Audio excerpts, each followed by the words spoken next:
سے جا رہے ہیں وہ واپس تو نہیں آئیں گے۔ انسان کو غم بھی اسی چیز کا ہوتا ہے کہ میرے والد دنیا سے چلے گئے، اب دوبارہ ملاقات نہیں ہوگی۔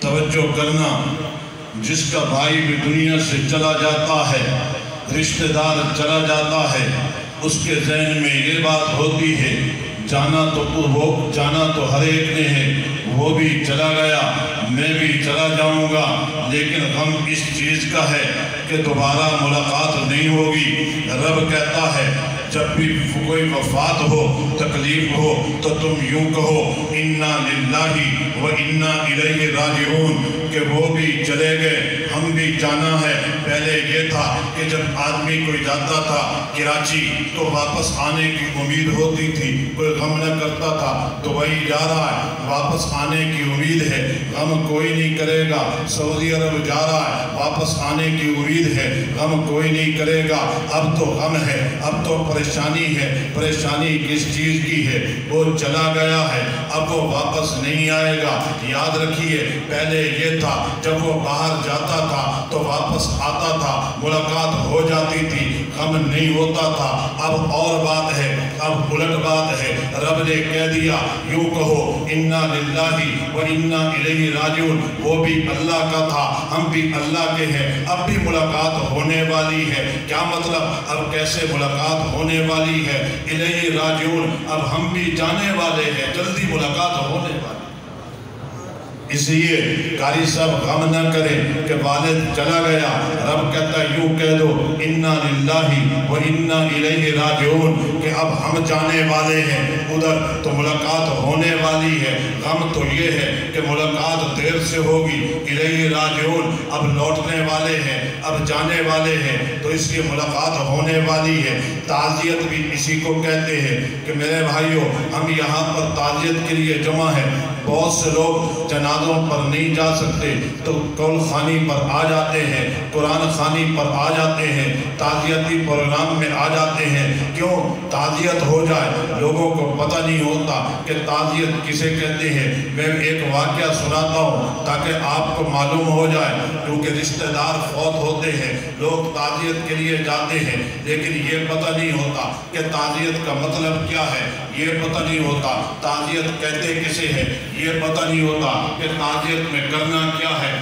توجہ کرنا، وہ لوگ جمع ہوتے ہیں، جائے نماز پہ بیٹھ جاتے ہیں، یا جس کو جگہ کہتے ہیں وہاں پر دھیرے پر جہاں پر بیٹھنا ہوتا ہے تعزیت کے لیے وہاں بیٹھ جاتے ہیں۔ ایک آدمی آتا ہے کہتا ہے دعا کے لیے ہاتھ اٹھاؤ، وہ ہاتھ اٹھانے لگ جاتے ہیں۔ پھر دوسرا آ جاتا ہے، وہ کہتے ہیں دعا کے لیے ہاتھ اٹھاؤ۔ علماء موجود ہیں، یہ بات تو آپ علماء سے پوچھیں کہ یہ کیا چیز ہے کہ ہر آدمی آنے کے لیے دعا کے لیے ہاتھ اٹھاتا ہے، لیکن یاد رکھیں اسے تعزیت نہیں کہتے۔ اس لیے میں تعزیت بتانا چاہتا ہوں کہ تعزیت کسے کہتے ہیں۔ لوگ یہ سمجھتے ہیں کہ شاید وہاں پر ہم جائے نماز پر پہنچ جائیں اور وہاں پر بیٹھ کر گئے یہ ہاتھ اٹھاؤ بھی دعا کے لیے، اس کو تعزیت کہتے ہیں، اس کو تعزیت نہیں کہتے۔ میں جو بات بتانا چاہتا ہوں ذرا توجہ سے سننا تاکہ آپ کو فائدہ ہو جائے کہ تعزیت کہتے کسے ہے، تعزیت کا مطلب کیا ہے، تعزیت کا مفہوم کیا ہے۔ حضرت عبداللہ رضی اللہ عنہ فرماتے ہیں جو حضرت عباس کے بیٹے ہیں، وہ کہتے ہیں توجہ کرنا کہ حضرت عبداللہ کہتے ہیں کہ جب میرا باپ عباس فوت ہو گیا تو بہت سے لوگ تعزیت کے لیے آئے اور بہت سے لوگوں نے تعزیت کی، لیکن ایک صحابی جو ہے، ایک عربی جو ہے، ایک بدوی جو ہے، ایک دیہاتی آیا، اس نے تعزیت کی۔ اس نے جو تعزیت کے الفاظ کہے، اس نے جو تعزیت کی بات کہی ہے وہ ایسی بات ہے جو کسی اور نے نہیں کہی۔ اس کے کہنے سے جو مجھے تسلی ہوئی وہ کسی اور کے کہنے سے تسلی نہ ہوئی۔ صحابہ نے پوچھا عبداللہ بتائیے تو صحیح اس دیہاتی نے کیا کہا۔ یاد رکھیے حضرت عباس رضی اللہ تعالیٰ عنہ کا مقام اہل بیت میں بہت بڑا مقام ہے۔ یقینی بات ہے جب ان کی تعزیت کے لیے اس کے بیٹے کے پاس عبداللہ کے پاس آئے ہوں گے. عبداللہ کا مقام بھی اپنی جگہ پر ہے، کیونکہ وقت نہیں کہ میں تفصیل سے ان کے مقامات بتاؤں، لیکن وہ کہتے ہیں کہ میرے ابا کے لیے بڑی بڑی دنیا آئی، بڑے بڑے لوگ آئے تعزیت کرنے کے لیے، لیکن ایک دیہاتی نے جو تعزیت کی ہے، اس نے جو جملہ کہا ہے، اس نے جو بات کہی ہے، وہ عجیب بات ہے. اور اس نے جو تعزیت کی ہے، کسی اور کی تعزیت سے مجھے کوئی فائدہ نہ ہوا، اس کے جملے سے جو فائدہ ہوا.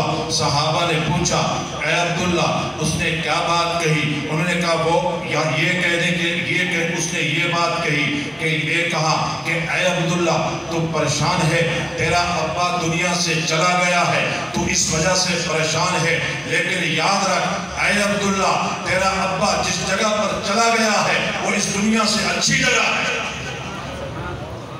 جب اس دیہاتی نے مجھے یہ کہا کہ میرا ابا چلا گیا ہے، وہ اس دنیا سے اچھی جگہ پہ چلا گیا ہے، تو اس کے کہنے سے مجھے جو تسلی ہوئی کسی اور کے کہنے سے تسلی نہ ہوئی. تو اس کا مطلب یہ ہوا کہ تعزیت کا مطلب کیا ہوا؟ تعزیت کا مطلب یہ ہوا کہ آپ جب جائیں تو ایسا جملہ کہیں جس سے سننے والے کو تسلی ہو جائے.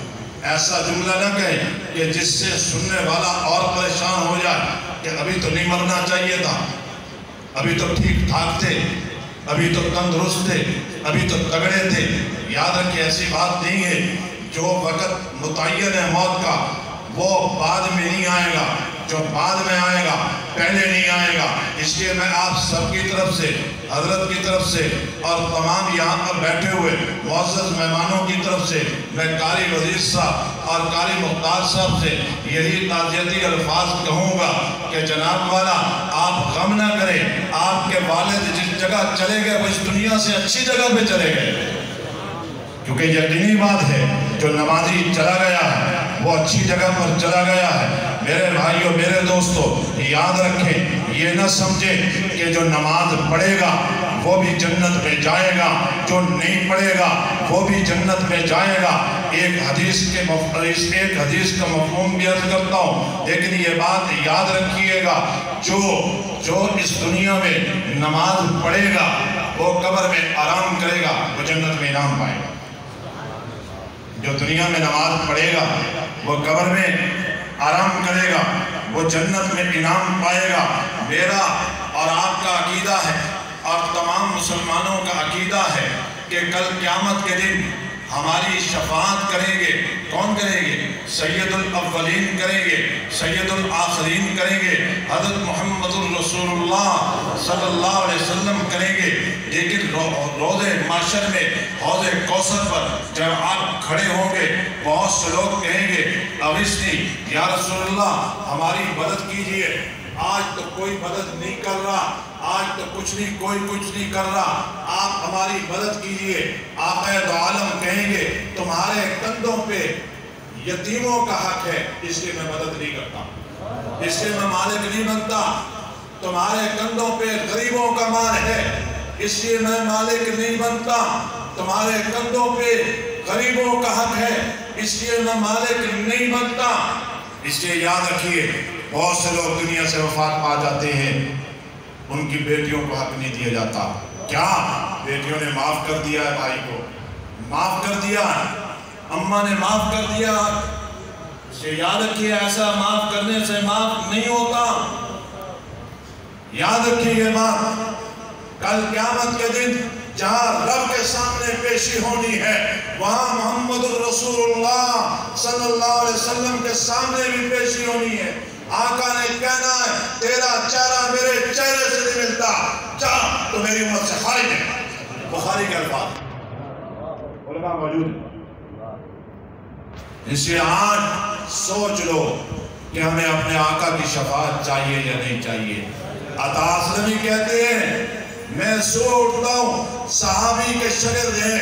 عطا اسلمی کہتے ہیں صبح اٹھتا ہوں میں جسم کو ڈڈولتا ہوں. شاگردوں نے کہا حضرت آپ تو صحابہ کے ساتھ رہ چکے ہیں. عطا اسلمی کہتے ہیں میں جسم کو ڈڈولتا ہوں کہیں خدا نے میرے جسم کو تبدیل تو نہیں کر دیا. حضرت لاہوری فرماتے ہیں میں کھڑا تھا، توجہ کرنا، میں کھڑا تھا، ایک بزرگ